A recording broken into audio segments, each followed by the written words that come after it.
the Parker Chamber of Commerce Candidate Forum. I am Jeff Sands, a board member for the Chamber of Commerce and chair of the Government Affairs Committee. Tonight's event is being attended both live and broadcast over Facebook. We are proud to have all 5 candidates for town council with us here at the Pace Center. These candidates are running for 3 open town council seats with the election on November 8th, about a month away. We appreciate the candidates participating tonight and especially appreciate your contribution to the town. Thank you.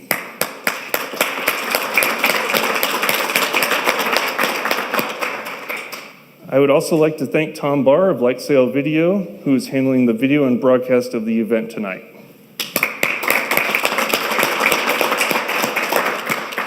And at this time, I would like to introduce our Government Affairs Committee members that will be asking the questions tonight.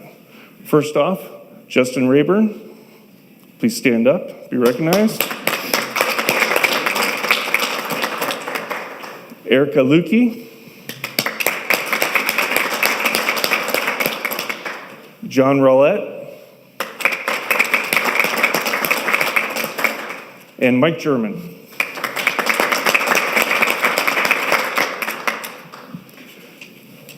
All right, our format tonight will start with a 1-minute introduction from each candidate. We will then have our panel from our Government Affairs Committee asking questions of individual candidates. We will continue to ask questions of each candidate. The order for the candidates and the questions was previously selected randomly. Since the question will only be asked of one candidate, each candidate has been given 3 rebuttal cards. After a candidate has answered a question, if another candidate would like to respond to the question, they will raise their rebuttal card and I will invite them up to the microphone. We look forward to having each candidate present what their thoughts are for the town council position and their vision for the town of Parker. So let's get started. Our first introduction will come from Brian Carruthers.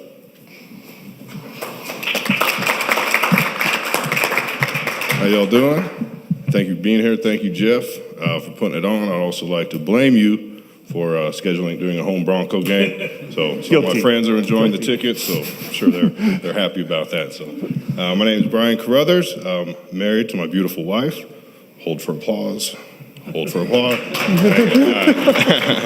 We have 3 young children that attend Ave Maria Catholic School. We lived here for about 3 years, been a part of the community for about 15. With dealing with sports. I own my own construction company, but my first time job, I'm a lieutenant in the Denver Fire Department. Been on for 15 years. I've been promoted for 5 of them. It's a search and rescue company in Northeast Denver. I had a line of duty injury about a year ago where I wasn't able to walk for about 4 months.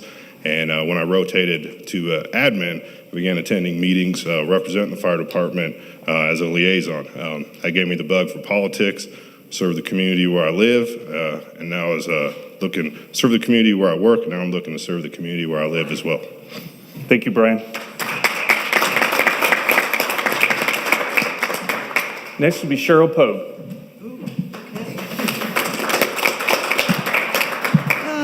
Welcome. I'm glad to see you all here tonight instead of watching the Broncos. Now, I held Bronco tickets for 30 years. I got tired of watching them. So, my background in Parker stems back about 50-some years. I was one of the people that incorporated the town of Parker. And since then, I didn't get too involved except with other governmental entities. I've worked with the local fire departments for 42 years. Retired, decided as soon as I retired to come back to get on council in Parker.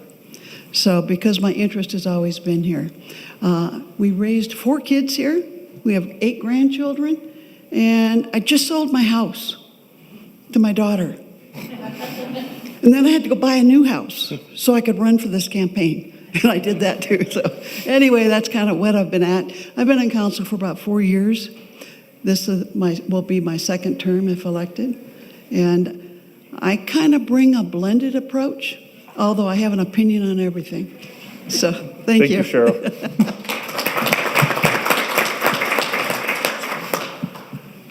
Next, Josh Rivero.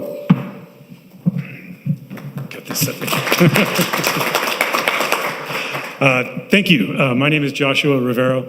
I moved here with my family, my parents, my siblings in 1989. My mom wanted horse property, and this is where you came if you had horses. That's what Parker was about. I went down to Denver after I graduated from Ponderosa, did my thing, but when it was time to raise my family, there was a draw. There was something that brought me back to Parker in 2006. My wife and I first lived in Clark Farms, and then when we found our forever home over in Idlewild, we shopped and we bought that one there and love it. In 2008, we opened Fika Coffee House on Main Street, and I got very, very active with the Merchants Association, the Downtown Development Council. And in doing so, I spent every Monday, I eventually became president of that organization, I spent every Monday at Town Hall anyway, advocating for the businesses.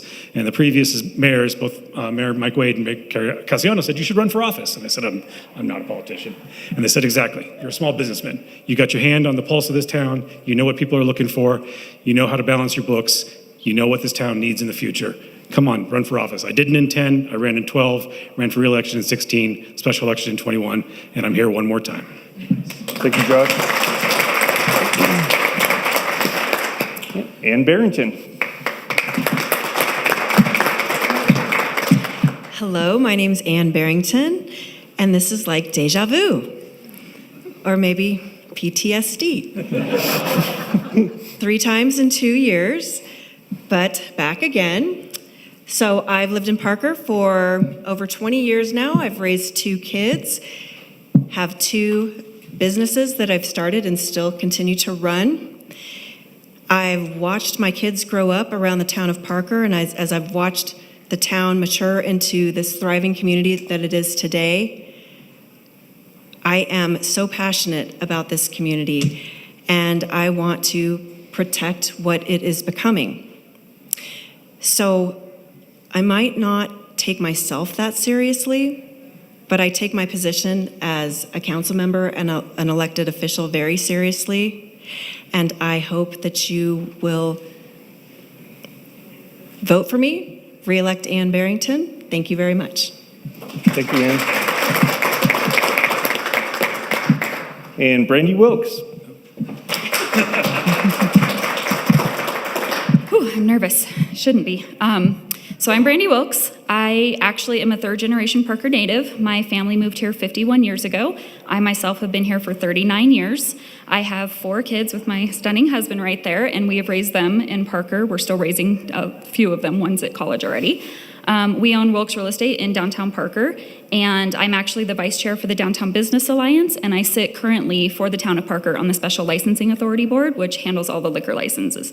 So that's my background. Now, my grandparents started this legacy here, and it was important to my grandpa to protect Parker and to ensure that hometown feel that we all love and move here for continues in the future. They're not with us anymore. They're at the Parker Cemetery, but it's my job now. It's my turn now to continue my grandparents' legacy and keep this hometown country feel and keep it thriving by ensuring that we grow responsibly in the right places. So hopefully you guys can get to know us a little better tonight and vote for Brandy Wilks. Thank you, Brandy. One real quick thing, just want to make sure all the candidates know to keep an eye on Kara down here. She is your timekeeper for tonight. So the green card, 30 seconds left, yellow, 10 seconds left, and red is still stop. Watch it, Mike. All right, let's get started with our questions. Our first question of the night will be asked by Justin Rayburn and goes to Brandy Wilks. All right, Brandy. Do I get the question before I go up? You can stand up and go ahead and go to the mic. 2, 1.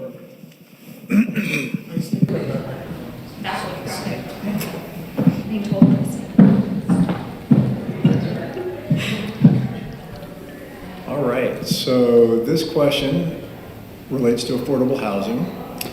It has become apparent that many employers in Parker are having a hard time attracting and retaining employees because many nurses, teachers, police officers, and town staff cannot afford to live here. What are your thoughts about attainable housing in Parker? Yeah, so thank you for the question, for whoever gave that question. So my husband and I are actually realtors. He's been doing this 21 years, I've been doing it 16, and I can tell you, we have clients who are wonderful people.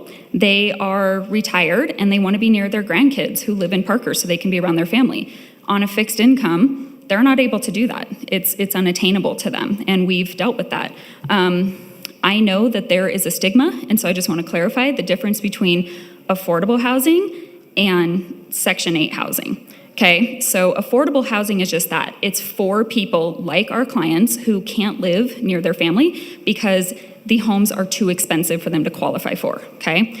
Government housing is people that cannot survive without government assistance and need the government to cover their rent. And they're two separate things. They're apples and oranges. So affordable housing, where we can have, grandma and grandpa come live in here, is something that as a town we need to address. We have a growing population of elderly people, of retired people. We also have a population like my son. When he comes home from college in 2 years, I would like him to be able to come back to Parker and start his family here. And he doesn't have a way to do that unless he moves in with us, which I love you, but I don't want that. So it is definitely something that we need to address as a town. I don't have the answer or the solution on what that looks like, but it is something that on council, regardless on whether I'm on it or not, needs to be addressed. Am I good? Okay.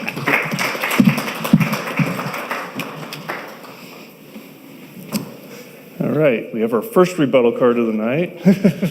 Well, this isn't Brian to Carruthers. disagree with you. It was more just because of the topic. So, in regards to fire, police, teachers, I have two sisters that are teachers as well. I know it becomes pretty popular, especially as a business owner. I'm a capitalist for sure, and a lot of people see tax hikes. It's normal to just say, "Oh, let's just vote no, vote no, vote no." But with this mill levy increase and this bond, I think it's very important. It's going to help our first responders. I can go more in depth with that later, what's happened in Denver, but also to retain our best teachers, keep our best firefighters, cops, all those, because I see what's coming down the pipe with all the housing and the growth that we have. And at some point, we will outgrow the resources that we have. And I'm not big on taxes, believe me, but I do think this is the right time to do it, unfortunately. So I just wanted to add that. So thank you. Thank you, Brian. Josh Rivero?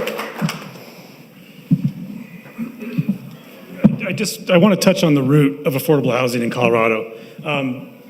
Whether or not it's needed, whether or not it's a demand, and whether or not we have to incentivize it or we have to step up and figure out, to try to control the market. The issue comes from bad policy, and that policy comes from the state. State passed something called construction defects, which didn't allow us or doesn't allow us to build condominiums. And when you can't build condominiums, you're missing a piece of the pie. And if you're missing a piece of the pie, those people are either staying in the rental market too long and jacking up the rents, or they're getting to the housing market too soon and they're house poor and they're not spending money in their community. We need to make sure that we save property for owner-occupied condominiums. I know most people in this room, you started your journey in equity and condominium.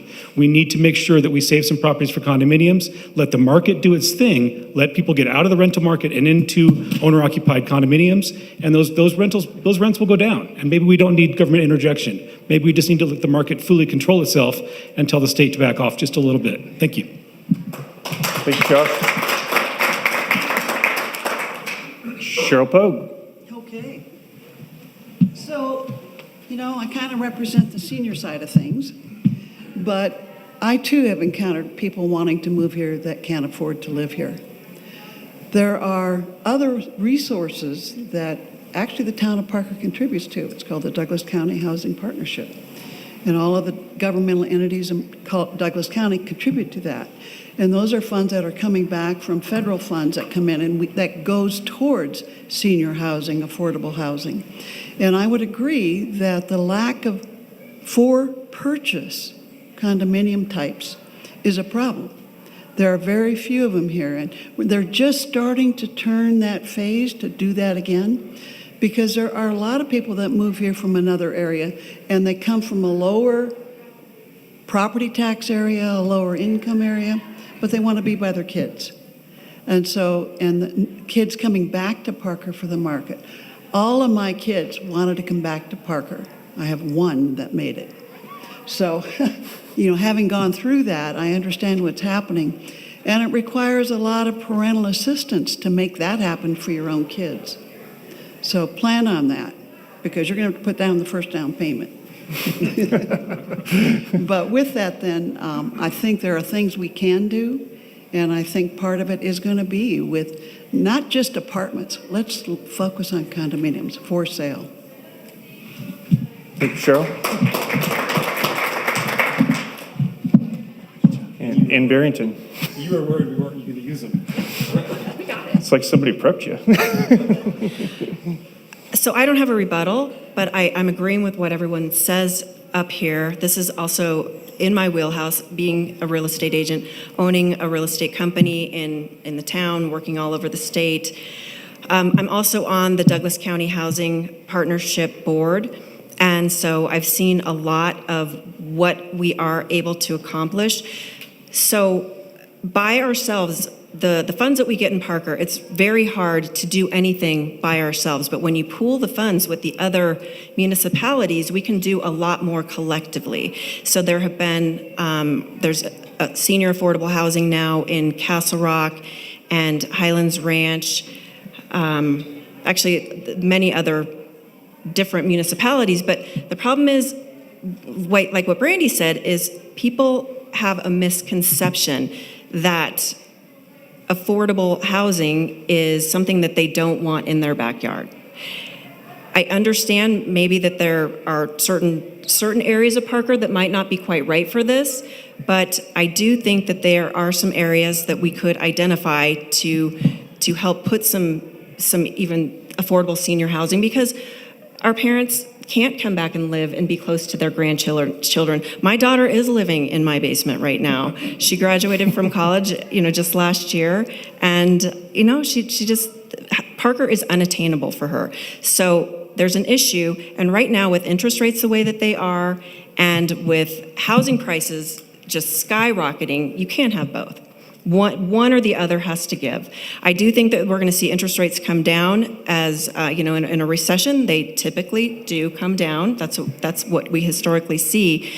But I think if we can identify certain areas within the town, possibly even the RTD site that's over by the senior center, that might be an opportunity. So, thank you. Thank you, Ann.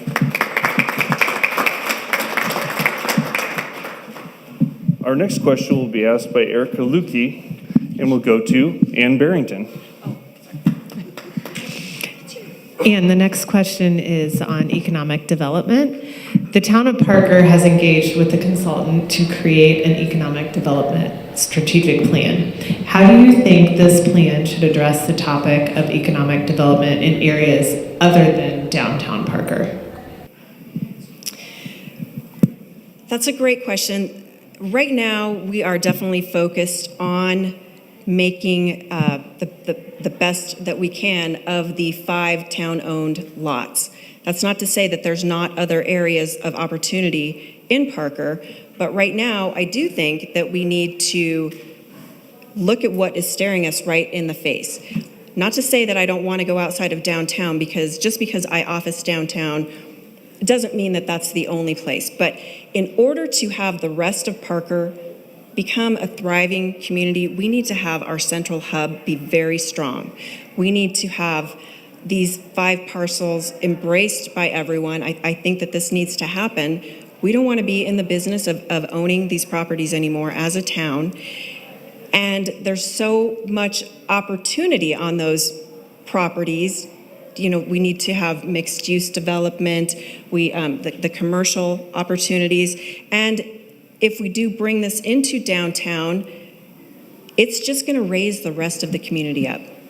So, again, not that I don't think that we need to have a thriving economic community everywhere in Parker, but I think that this is a really good place for us to focus right now, and then rising tides. The rest of Parker is soon going to follow. Thank you. Thank you. And Brandy Wilks.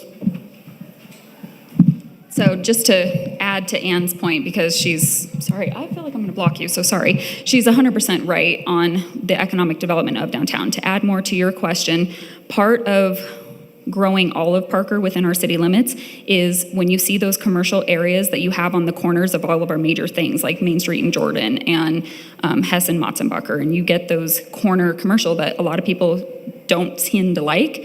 What they don't understand is that keeps the traffic flow off of our main areas. It allows you to go up the street to a convenience store or up the street to your doctor's office or, be very central to your neighborhood without having to go everywhere. So once the 5 parcels of land in downtown are fully developed and we have a thriving downtown, I think it is time to focus on those other commercial lots that we have in Parker so that it's not just downtown that's thriving, it's everywhere that's thriving.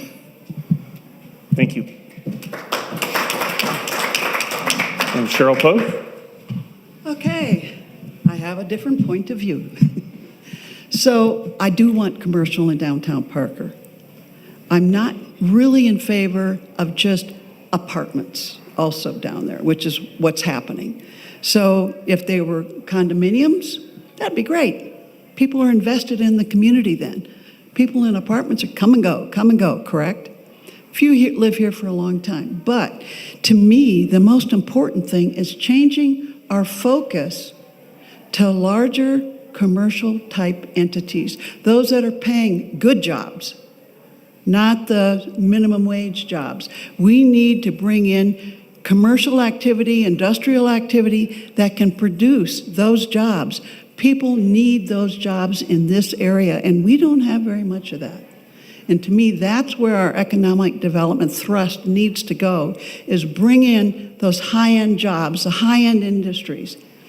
Without it, we're just meandering along. We can't even afford, working with our busing situation, which that's a whole nother issue, but our small business can't get people to work at the salaries that they're paying. And we can't help that problem because we can't get RTD to come to the table. So there's a whole lot of other issues behind it, not just downtown Parker. So that's where I'm standing. Thank you, Cheryl. And Brian, Carruthers? Yeah, I just wanted to touch on that as well, with keep in line with our vision statement, with the innovative services, with the hometown feel. I support growth that's responsible growth. I'm all for businesses, small businesses, anything that we can do to lower taxes for them. And I think that causes a good ripple effect. We help drive our local economy. We're going to create jobs. And what you see in a lot of smaller communities, you also create a mentorship. So there's a lot of people that will maybe work from there through high school into college. And now you start to learn how to run a business by doing that. And that's the good ripple effect we want. I don't mind slowing down the houses. I agree with Cheryl with some of the apartments that when I lived in an apartment when we first got married, our goal was to get out of an apartment as quick as we could and own a home. I think a lot of people feel the same way as that. So that's what I feel with the economic growth. Thank you. Okay, our next question will be asked by John Rollett, and it will go to Joshua Rivero. Sorry, we just met. All right, so this question has to do with the chamber. Where do you see the Parker Chamber of Commerce having the most beneficial role in shaping the future of Parker? How would you like the chamber to interact with government for the greatest benefit to the local business community? I wish I knew your mission statement and I wish I knew your vision, but I have a feeling that somewhere in there is advocacy. And advocacy is the most important thing that I believe a chamber can do. As far as for the businesses, you need to advocate to the town of Parker what it is the businesses need. How is RTD treating them? I'll just go over here. That's better. How is the housing problems treating the businesses? And the town needs to hear that, and they need to hear that from their chamber. And the chamber needs to be that advocate to their elected officials. It needs to be that advocate to staff. They need to talk. I know that our town manager has a monthly meeting with the director of the chamber, which is outstanding. But I think the other half of that, besides advocacy, is marketing. The chamber is the biggest cheerleader for the town of Parker, period, and should be. Our job as a town is to get the word out the best we can. But your job as the chamber is to sell that town. Why do people want to live here? Why do they want to work here? Why do they want to open a business here?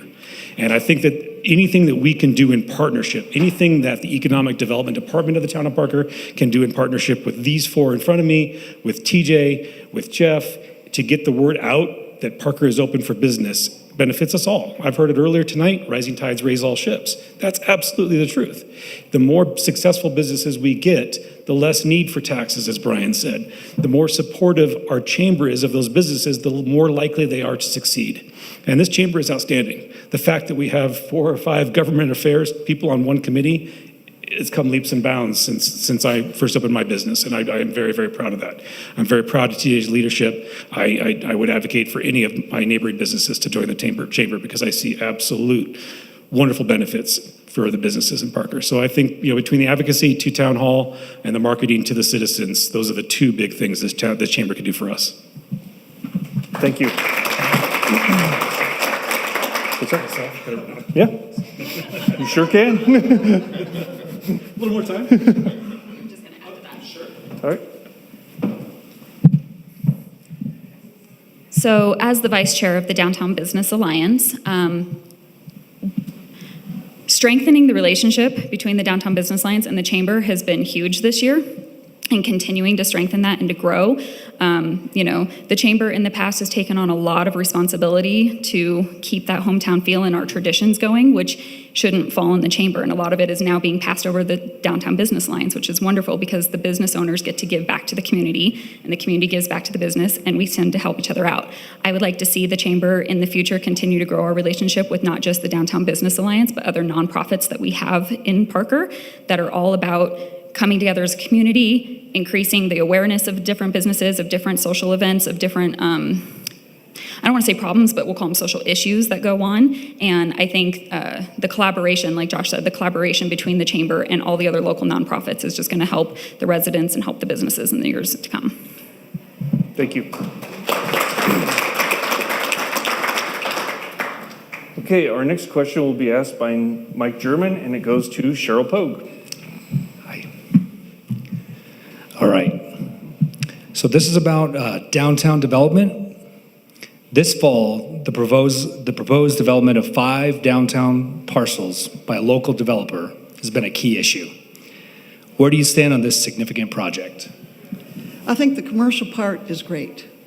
I'm very concerned about this site. I tried to get town council 4 years ago to change the zoning on this site. I'm very concerned about the potential of 60-foot buildings going out in front of Pace Center. That's not what I want to see. We do want, I would rather see condominiums. I know that that's probably not as profitable, but rather than multifamily apartments and things like that, I want the business. I want some multifamily. I do not want Pace blocked. We need to develop the front of Pace as more of a community events area and leave that open. Why hide a $4 million+ building? I'm totally opposed to that, and I've stated that from the beginning. So that's kind of where I'm at on that. Pine Curve, as you probably all know, I fought like heck to get development of King Supers and those kinds of things off of Pine Curve. We don't need a lot of commercial there. People are saying they'd like that to be a park, an open space. Some commercial there would be great. We have to be concerned about the property or the building heights there as well, because we have a lot of residential areas that have built for that view, and I don't want to block their view. So I'm not sure what's going to be coming in there. So far you've seen me vote against some things. One is, how do you sign a contract to sell something when you don't know what you're buying? Doesn't make any sense to me. And I voted against it, and I will continue to vote against it with that kind of an approach. I want the commercial. I want some residential, but let's be careful of what we're doing. So that's where I'm at. Thank you. Josh Rivero. Obviously, folks know Cheryl and I differ. That's what makes town council strong, is the different opinions. We don't always differ as much as people think. We actually agree sometimes. But I beg to differ. The start with the contract comes in 3 steps. The first step is a purchase and sale agreement to get the ball rolling. The second step, the meat of the order, is the development agreement. That part is where we get to say, we want to see this, and this. And if they agree to that, and we agree to what they're asking, we sign that, we move to the last step, which is the closing. So even though it's a misnomer, purchase and sale agreement, the first step, it's not the final action. We're not putting the cart before the horse. In fact, it's quite the opposite. As far as the development and what it should be and shouldn't be, the people have spoken. We put out by Main Street, we asked for people, we asked them, what do you want to see downtown? You want to see breweries, restaurants, farmers markets. We want to see in-room Stanley markets. We want different things for our community. We want more like Castle Rock. We want to be more like Arvada, more like Golden. We want a downtown core where we don't have to travel to go out and entertain ourselves, where we can do it in our own hometown. Nobody wants to go down to Denver anymore. No offense, Denver, but we don't. I mean, we might go down there for a ball game, hockey game, but we're trying to stay in our communities. And in our communities, we need to have downtown that can answer that. When this building was designed by Chris from Semple Brown, he designed a complementary building to go in front of this building. It doesn't matter if that building is, say this just in aesthetics, if that building is 1 story or 4 stories, you still can't see through it. The buildings were designed to be complementary to the Pace Center. That's always been the plan. The market crashed in 2009, and thus those buildings were never built, but the plan was always to put buildings on this site. We're going forward with that plan. The people have spoken, they've told us what we want, and we're gonna hold the developers to it. If they don't do what we would like to see, we don't sign the development agreement, and we start all over again. I'm tired of the Museum of Dirt. I'm tired of looking at 5 fields in my downtown. It's time to move on. Thanks, Josh.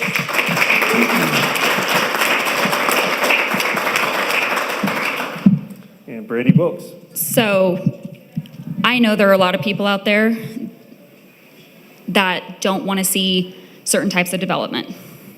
I used to be one of them. Like I said, my family's been here 51 years, but I've grown up, I've gotten educated, and I've changed. And what I want to say is the Parker Master Plan of 2035 calls for multifamily housing along the Parker Road, the Main Street, and the 470 corridors. If people are going to speak up, which the residents have, that they do not want multifamily housing in their single-family neighborhoods, then where are you going to put it? It makes sense for it to be downtown. The 5 parcels of land, what's going in there or what's proposed to go in there is to create a walkability of downtown Parker. It's not to increase the traffic. It's to have a park once and spend your day in downtown Parker enjoying it. As far as blocking the Pace Center, I mean, not to disagree, but I remember 4 years ago when there were certain people that didn't even want the Pace Center built. And now it's a matter of protecting it. And like Josh said, it was always the plan. It does not matter what's going there. It's only going to increase business in downtown Parker. It's going to increase people coming to the Pace Center to enjoy shows. It's going to increase everybody's overall enjoyment, help the businesses out. And whether it's condos, whether it's apartments, I would rather see them in downtown Parker than see them put in the middle of a already existing single-family community. So developing them is key to everything. And it's something that if you're not in real estate, you don't understand. But like Josh said, the town has many different ways to get out of this contract if the developer does not perform what they're supposed to be doing. It is not a said and done, one-time thing, now we move on. It's a process. And so we need to respect that process and see if we can come up with a solution that works for the residents who have participated in the My Main Street project, work for the businesses that are downtown, and work with our town officials. Thank you.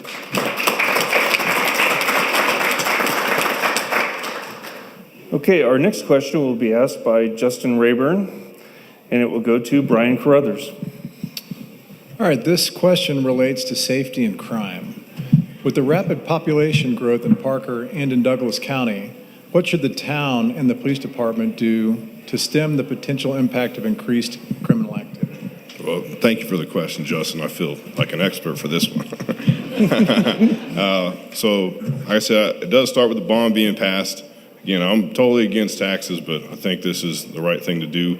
I will also point out I'm a standalone candidate, meaning I'm self-funded, so I have the only interest is for the town. I'm doing this because I feel like it's the right thing to do.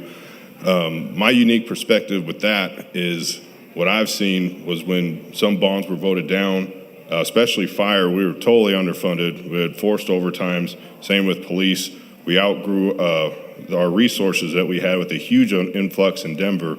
And what really made me become active with all this is I was a downtown company officer during a lot of the riots for Antifa, and I started seeing some of the homeless population in the community that I worked down in Parker. And that was really shocking to me, and I see that they would hop on the light rail, maybe do some begging down here, and then go back to Denver, and that was pretty shocking to me. I think you can have some increased patrols, but again, with that bond, that's how you're gonna keep our best people in positions that are gonna help the most amount of people as well.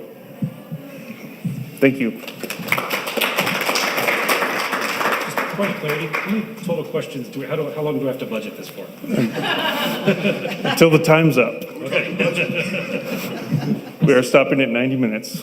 We buy from others. All right. Our next question will be asked by Erica Lukey, and will go to Brandy Wilks. You guys get to see a lot of me tonight. Brandy, this is on workforce development. Arapahoe Community College, ACC, recently vacated its facility in Parker, focusing its resources on campuses in Littleton and Castle Rock. This eliminated numerous workforce training programs in Parker. What are your thoughts about workforce development programs within the town of Parker? Okay, so do you want me to focus on the ACC leaving part, or do you want me to focus on the other part, or do you want me to encompass it all? You can answer it however you feel fit. Okay, so on to the ACC part real quick.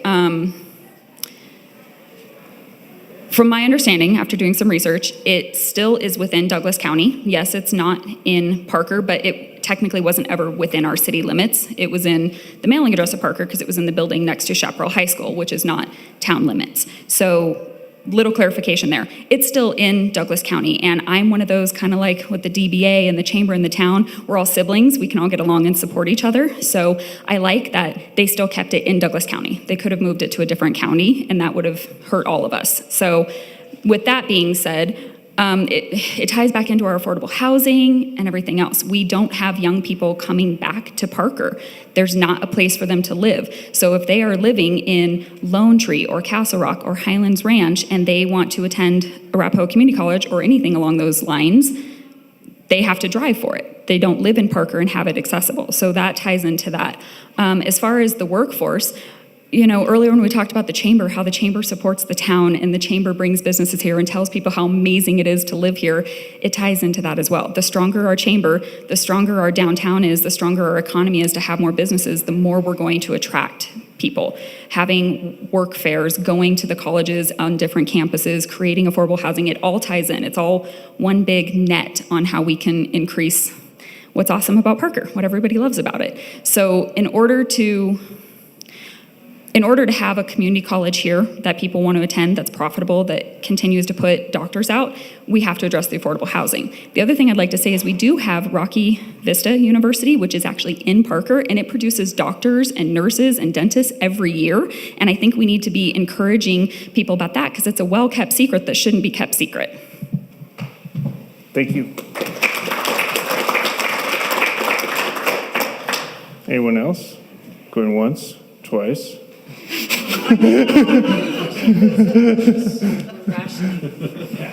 Okay, so for the record, we're going to do 2 more questions before we go to the bonus round. Do I get more rebuttal cards for bonus round? No. All right. So our next question will be asked by John Rellett, and we'll go to Ann Barrington. Hi, this question is about tax revenue. As Parker continues to grow and costs around infrastructure, safety, and transportation surge, what ideas do you have about Parker's revenue strategy? How do we keep up with the demands of growth when appetite constituents are sensitive to any increase in taxes? I am not a fan of increasing taxes, but I do think that we need to protect our the revenue that we do have and encourage more commercial growth so that we can keep the tax base growing. I think that the My Main Street implementation, that's something that will address. It's going to bring in a lot more business. And, you know, businesses pay sales tax. Sales tax is what funds this town. And I know that nobody likes to pay tax, but if we don't have this sales tax revenue, it will bankrupt the town. And I don't think anyone wants to see that happen.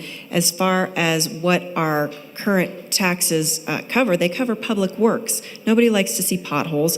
Everybody's complaining about traffic. I know it's an issue, but if we don't have tax revenue to keep our streets up and running and our public works up and running, we're in big trouble.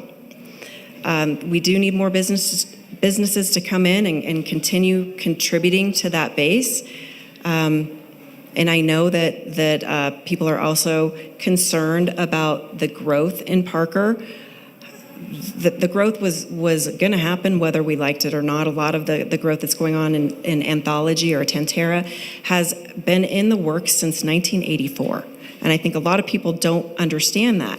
But as those people come in, they're going to keep continuing spending, and they're going to help pay their own way.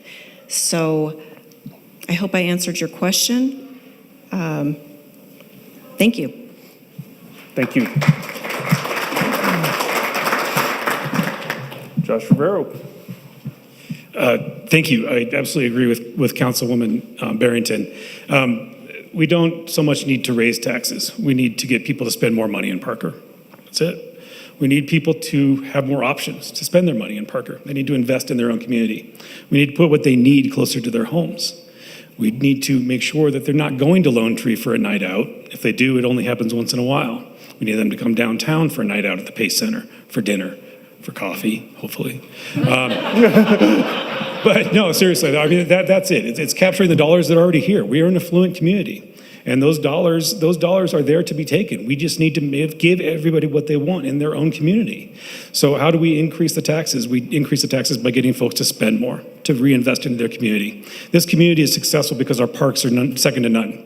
This community is successful because our police officers are second to none. We stop the crime that Brian was talking about by investing in our police. We don't give police less money. We find better police officers to stop the problems that some police departments are having. The Parker Police Department, their application process is incredibly in-depth. That's why it takes so long to become a police officer here. They are thorough beyond thoroughness. That's a good thing. We don't have mistakes. We are CALEA certified. All those things cost money. We pay top dollar for our police officers. Everything that we take in, we have to balance our budget. Every dollar that you spend in our businesses, in the businesses around this town, when you shop on Amazon, in your own home, those dollars go back to our parks, to our police, to our public works. We don't need to increase taxes. We don't need to lessen taxes either.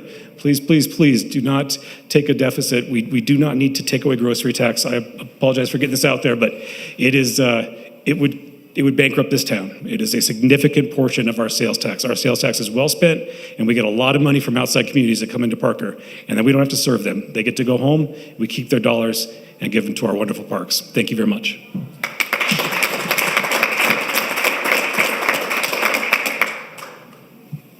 Anyone else? Once, twice, and what's that? Keeping that one. Okay, our next question will be asked by Mike German, and it will go to Cheryl Pope. I'm sorry, Josh Rivero. My apologies. All right. Count. Can't stand in front of Cheryl the whole time. All right, go for it. So this question's regarding RTD and transportation. It's Cheryl's. The relationship with RTD has been a chronic issue for the town of Parker, with residents and leaders unhappy with the proportion of service to the town compared with financial investment. How would you approach this challenge? Absolutely. I believe in mass transit. First and foremost, I'll say that. I don't believe RTD needs to go away. And I differ with some of my colleagues, actually, majority of my colleagues on town council. And I believe that there is a place for mass transit. It needs to be revisioned. We need to look at it and redecide how we do that. RTD, the Regional Transportation District, is not regional. It is a wagon wheel that pushes everybody to the hub, downtown Denver. Well, we don't work downtown Denver anymore. We don't have an option. There is no last mile in Parker. We have to drive to get to the light rail, and then we have to drive to get to the P bus. I've already driven a third of the time. Why not just keep driving the rest of the way? It doesn't make sense right now. RTD needs to revision on how they serve the neighborhoods that surround them, how they serve the true tax base of their corporation. We're the ones that pay the dollars. It's a significant imbalance. It truly is. But I know that though Parker did make the noise, and we did talk about leaving, I may not have agreed, but they listened. And now they're back at the table. And they're talking about how do we serve the communities that surround Parker better. I'm not a big proponent of trains. I don't think trains work. I think it's not a good value, not a big bang for your buck. If the train fails, you can't pick it up and move it. If a bus or a rapid transit bus doesn't work, you move it to another road, you move it to another section, you redesignate the pavement. But a train is a significant investment, and I believe RTD has overinvested in trains. That's just me personally. I believe we need to focus more on last mile, getting people to and from their homes and getting them into the system. Does the system need to take them downtown? I don't think so. I think a lot of us are working in Lone Tree at Schwab. Maybe a lot of us are working over at DIA. There's no answer for that here. There's no answer to get us a surrounding area. The only thing that we can do is get downtown. And that obviously is not where people are going anymore. So we need to focus on getting commuters in our area to where they need to be. Thank you. Ann Barrington. I've saved mine up. I've been hoarding a little bit. So I think it's no secret RTD doesn't work here in Parker. It just, for the type of system that it is, we're too spread out. And as Josh said, that last mile, it's not even worth it for us to drive to the light rail to go to a Rockies game or a Broncos game. It's faster actually to take an Uber, and it's probably cheaper. So that system just doesn't work. And God forbid we have a cocktail or something, then, and that doesn't ever happen with me. But if you take the light rail back to the light rail station, you still have to get yourself home. So you have to leave your car there, and nobody wants to do that. I think that there are better alternatives to having a bunch of empty buses going from Parker to downtown, even though there aren't a bunch of buses. But even if there were, I think there are better options. Everybody likes to do rideshare, and I know that there are options for RTD to give vouchers to us instead of getting on a bus. We could have a voucher system, even through an app. I think that that's going to be a much more viable option than just continuing down the road. I don't think that it's a good idea for us to completely leave RTD. We're stuck with them, whether we like what they're doing or not, but that doesn't mean we have to agree with the way that they're doing it. We are paying into that system until 2050, whether we like it or not. So to cut bait right now, it's not worth it. We just need to figure out a way to work with them, and we do have their ear now. It's not perfect. We've got a ways to go, but I think we are making some groundwork. Thank you. Thank you. Okay, so I've testified twice at the state senate to try to pull us out of RTD. Why am I doing that? Because we're giving them over $14 million a year, and we get about $1 million worth of service if we're lucky. When you look around our ski towns, Fort Collins, they have developed their own city transit system. We have to have something better for our people in Parker. Our kids who can't drive, we can't expect their parents to keep running them into town. They want to go to the pool, they want to go to the movie, or whatever it is. We need a decent local transit system. If we fight to pull out of RTD now, our end date will be, because of our indebtedness that they have against us, probably 2050. We may be able to negotiate a shorter time frame. If we don't start to try to pull out, we'll never get out. And I've been in Colorado since 1969. I voted for the first RTD. Do you know what? They don't serve us, period. They haven't served South Denver very well. They certainly are not serving Parker. And I don't want to keep giving them more and more money for nothing. And that's what's happening. We need to fight to take us out and develop our own local transportation, whether that's going to be our own local buses going to, the light rail. We have to do something different. So I'm not sure what the total answer is. I know that DBA was looking at it, Jeff was looking at it. There are other things, but we have to pull some of that money back so that we can develop our own transportation. So that's kind of where I'm at. Thank you.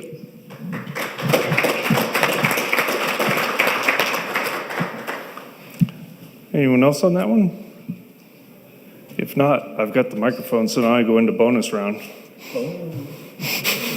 Give me card share. No, and we cannot auction them off either. So, since I have a microphone, I get to ask whatever I want, which is nice, but I'm going to ask you a question for all the candidates to answer. And I'll start with, have Cheryl Pogue go first. And my question, if elected, what is your biggest goal you would want to accomplish during your term? I have a couple of them. So I want to increase more open space acquisition. I don't know if you all know it, but I started the park systems in Parker. I started the Cherry Creek Trail system, so I'm heavily invested into park systems. I think that's what brings people, that's our quality of life. So to me, that's a major issue. Another one is working on transportation. I don't just have one. And the other is we want to bring in more commercial, not just restaurants. I want to see, high-end commercial, electronic design, medical technology, whatever it is. I want to see those higher dollars, our higher dollar jobs coming in to help support our community. There's other things that we can always do, and I have two pet peeves. I'm going to bring them up right now. Has nothing to do with the election. I know that our students in Douglas County have been asking for a competitive pool and ice rink for 50 years. We need to pool all of our regional governments together to get this done. The other thing they need, some of them want an ice rink that can be a combined event center. The other thing, believe it or not, is the Parker Cemetery doesn't have that many more viable spots left. We need a Parker Cemetery. That's probably going to take a public-private partnership. Why? Because there aren't many spots left there. And people are having to pull their families out or go elsewhere, and they want their families to stay close. We have to work hard to find a way to do that. I'm not sure where that'll go, but it's going to take people working together, not the governments per se. We need to work together to get our governments to work for us. So that's kind of my two big goals. Thank you. Brian Carruthers. Yeah, thanks again for the question. Again, I love any kind of small business, anything that we can do to help the growth of Parker and keep it in Parker. Anytime you're elected or appointed for a position, it is an honor. I think just listening to the people, if you go to some of the city council meetings and you're just listening, a lot of them are pretty simple things. Same thing in the fire service. When you see some functional change, whether it's a new tool or new something, you feel like your voice is being heard. A lot of the concerns that I've seen are maybe a stoplight here, a crosswalk here, an extra lane to help combat some of the traffic with all the new development. But being a liaison for the people is what I would find as a successful term, and feeling that I left someplace a little better than I found it. So, thank you. Thank you. I'm going to repeat the question real quick. If elected, what is your biggest goal you want to accomplish during your term? And next up will be Brandy Wilks.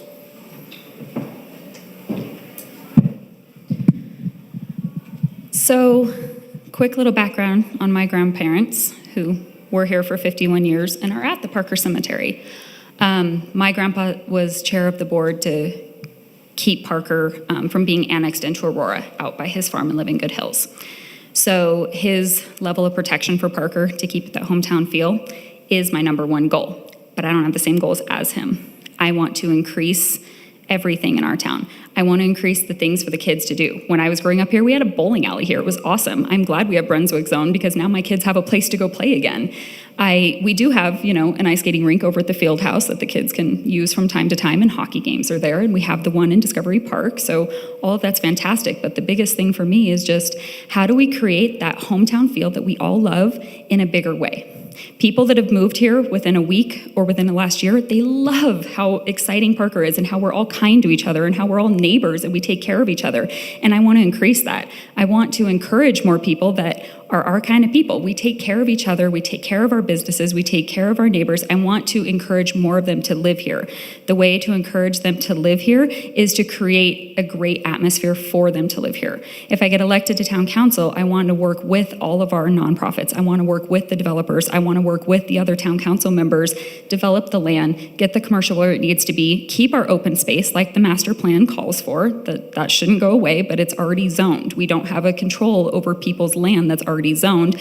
We can just control keeping that vibe. So my biggest goal is really going to be, how do I get more of everybody that's sitting in this room, more of them, and how do we get them more involved with the town, and how do we get what all of us want for our kids, our grandkids, for the grandparents, for the retirees, and everything in between. We just got to keep Parker awesome.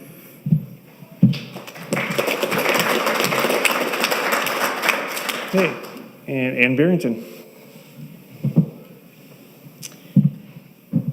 So if I am reelected, I would like to see some of the things through that we've already started. One of those would be the My Main Street project. I would like to see that approved for, what we agree upon, but I would like to see that through to the finish. I don't know that it will all be finished in one term, but I think we've got some great momentum. Two of the main issues always in Parker are growth and traffic. And they go hand in hand. So the growth is here. We're not stopping it, but we do need to make sure it's balanced and that we have the infrastructure to support it.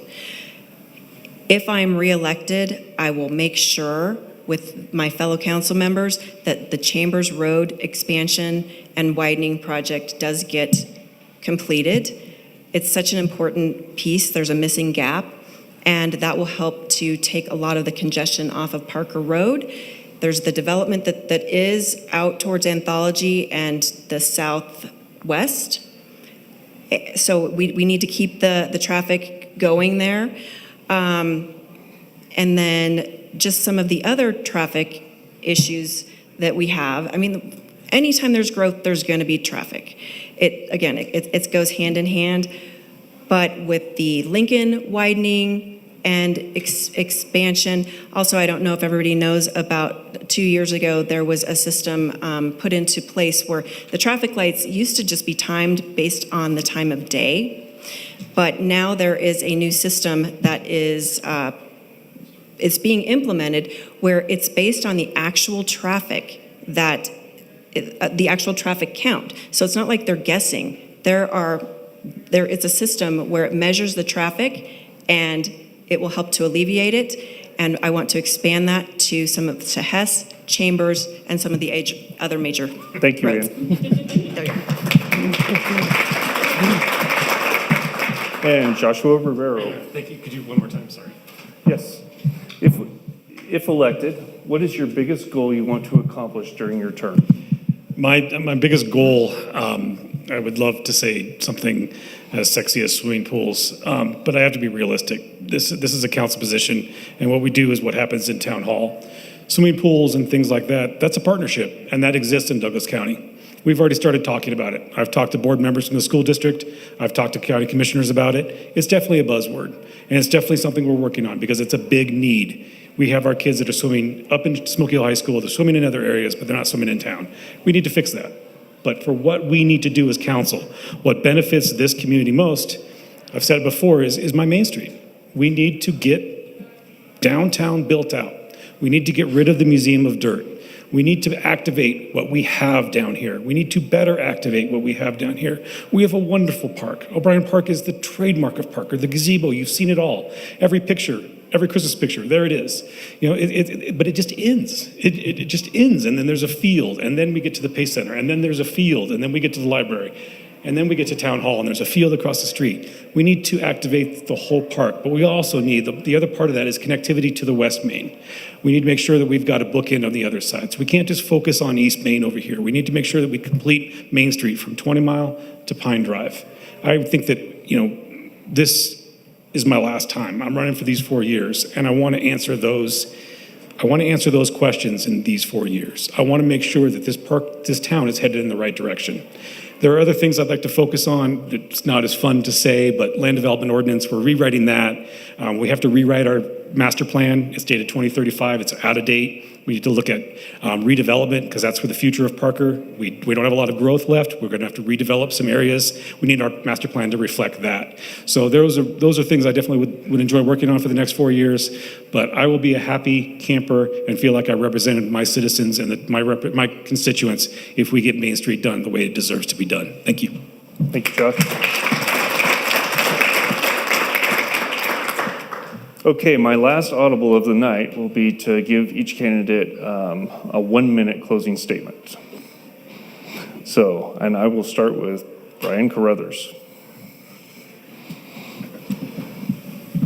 Well, thank you, first of all, for everyone that showed up with your time. As an outsider looking in, I would like to say there isn't a bad candidate up here, so I think Parker's in pretty good hands.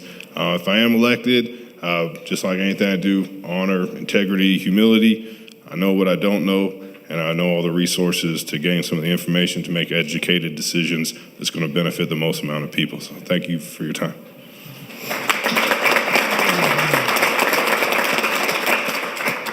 Cheryl? Okay. Cheryl Pogue? Well, I think in closing, there are a lot of things we need to do in Parker. As you can see, we have a lot of diversity on council already. What we have most of the time is consensus.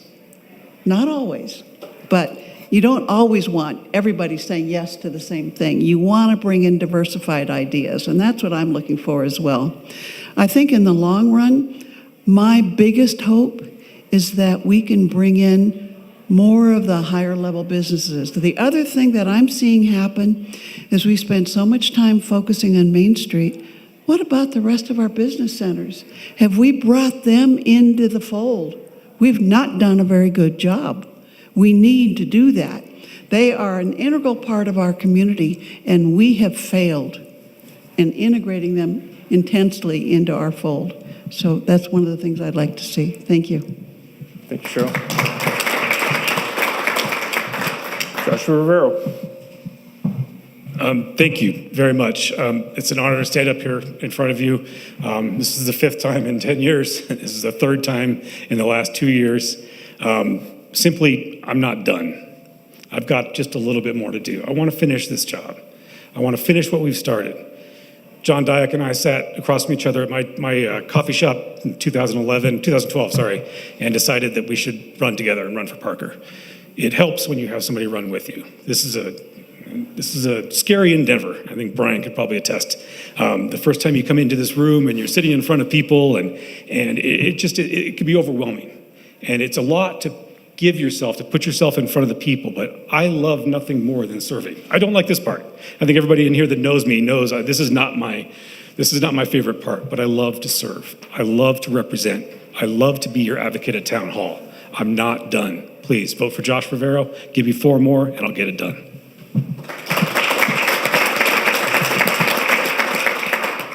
Ann Barrington.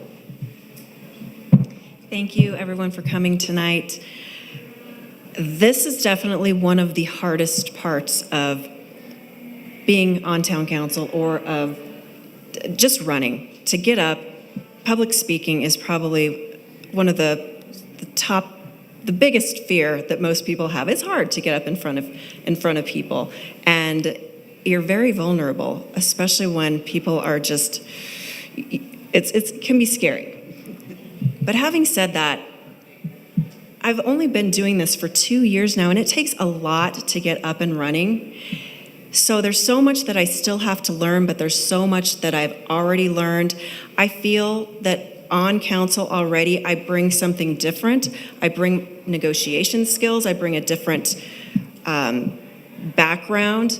And I feel like I'm very good at listening to what everybody has to say and not just discounting what they say, even if I don't agree. I want to hear everybody's position. But Josh isn't done, and I've only just begun. Thank you, Ann. Thank you. Hey, Brandy Wilks. So this town is full of wonderful, powerful people, and I feel they deserve an equally powerful voice to represent them on town council, and that's me. I'm 39 years old and have no problem stating my opinion, but my job on town council is not to have an opinion. My job on town council is to listen to all of your opinions and then to inform a decision based on that. I'm a facts person. I will take all of the facts that you bring to me, I will weigh them out, and I will do what I feel is in the best interest of the people of our town. So Josh isn't done, Ann's only just begun, and I'm just getting started. So vote for Brandy Wilks.